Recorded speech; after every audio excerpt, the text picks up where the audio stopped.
Good afternoon all of you. आज सकाळी एका डिलिव्हरी कॉलला गेले असताना सी सेक्शन अटेंड केल्यानंतर बाळाला प्रॉपर चेकअप केलं आणि ते लवकर पार पडल्यामुळं मी म्हटलं की चला एक जनरल वॉर्डचा राऊंड तरी घेऊया. जनरल वॉर्डला राऊंड घेतल्यानंतर माझ्या असं लक्षात आलं की बाळ हे आईजवळ नसून बाळ दुसऱ्याच बेडवर आहे आणि आई जी आहे म्हणजे जी नवीन डिलिव्हरी झालेली आई आहे ती वेगळ्याच बेडवर आहे. आणि प्रत्येक रूममध्ये सगळ्या जनरल वॉर्डमध्ये हेच चित्र बघायला मिळालं की आई एकीकडे आहे आणि बाळ आजीकडे किंवा मावशीकडे आहे. तर हा जो ट्रेंड आहे हा आजकाल सगळीकडे दिसत आहे आणि हे जे वेगळं चित्र आहे हे आपल्याला आजपासून बदलायचं आहे. तर त्यासाठी मी आज तुम्हाला काही महत्त्वाची इन्फॉर्मेशन देणार आहे. म्हणजे ज्या सगळ्या हॉस्पिटलमध्ये आपल्याला हे बघायला मिळतं की आई एक साईडला बाळ एक साईडला, म्हणजे दोघं दोन बेडवर असून बाळाचं आणि आईचं बॉन्डिंग अजिबातच होत नाही. म्हणजे बाळ हे आईपासनं वेगळ्या बेडवर असल्यामुळे बाळ ज्यावेळेस आईला स्पर्शाने वासाने ओळखतं तर हे जे बॉन्डिंग आहे हे होतच नाही. म्हणजे बाळ आपल्या आईला ओळखतच नाही. तर हे आपल्याला जर करायचं असेल, आईचं कम्युनिकेशन बाळाशी जर जास्तीत जास्त घडवायचं असेल तर बाळ कंपल्सरी हे आईच्या बेडवरच हवं.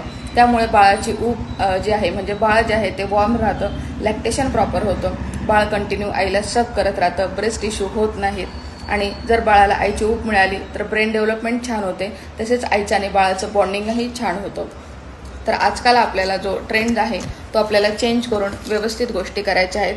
त्यामुळे जर बाळाचं आणि आईचं जर बॉन्डिंग झालं नाही तर ह्या ज्या बाळाचे ब्रेन डेव्हलपमेंट असतात किंवा बाळाची जी वाढ आहे त्या गोष्टींवरही त्याचा परिणाम दिसून येतो किंवा बाळाच्या आईला जे दूध आहे तेही कमी प्रमाणात येताना दिसते किंवा खूप आयांना बऱ्याच उशिराने दूध यायला सुरुवात होते. हे जे सगळं आहे हे जर आपल्याला टाळायचं असेल तर कंपल्सरी बाळ आणि बाळाची आई हे जे आहे हे एका बेडवरच आपल्याला आफ्टर डिलिव्हरी दिसले पाहिजेत. म्हणजे जेवढा जास्तीत जास्त वेळ तुम्हाला बाळाला आणि आईला एकत्र घालवता येईल तेवढं त्यांचं बॉन्डिंग प्रॉपर होईल. स्किन टू स्किन कॉन्टॅक्ट जेवढा जास्तीत जास्त वाढेल तेवढे लॅचिंग इश्यू होणार नाहीत. आईचं दूधही प्रॉपर राहील, बाळाची डेव्हलपमेंटही चांगली राहील. बॉन्डिंग प्रॉपर झाल्यामुळे इको फ्रेंडली म्हणजे बेबी फ्रेंडली असं एक नेचर त्यांच्यामध्ये रिलेशन बिल्डअप होईल आणि ह्याचा फायदा करून आपल्याला त्यांचे लॅच इश्यू सॉल्व्ह करता येतील. जर समजा तुमच्या बाळाला तुम्ही झोळीत किंवा झोक्यात पाळण्यात असं जर टाकलं तरीही ही गोष्ट होणार नाही. त्यामुळे आजकाल सगळ्या हॉस्पिटलमध्ये पाळणा, झोळी किंवा झोका ह्या गोष्टी बॅन केलेल्या आहेत. इनफॅक्ट तुम्ही घरी गेल्यानंतर पण बाळाला झोळीत झोक्यात न झोपवता बाळ हे कंपल्सरी आईजवळच झोपवलं पाहिजे.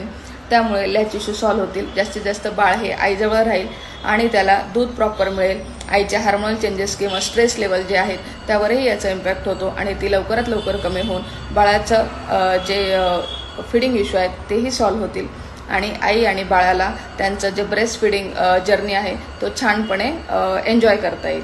आज हॅपी मदर्स डे निमित्त मला तुम्हाला सगळ्यांना हेच सांगणं आहे की जेवढं जास्तीत जास्त बाळ हे आईजवळ राहील तेवढं त्यांचं बॉन्डिंग छान होईल. Happy mothers day to all my lovely mommies. Thank you.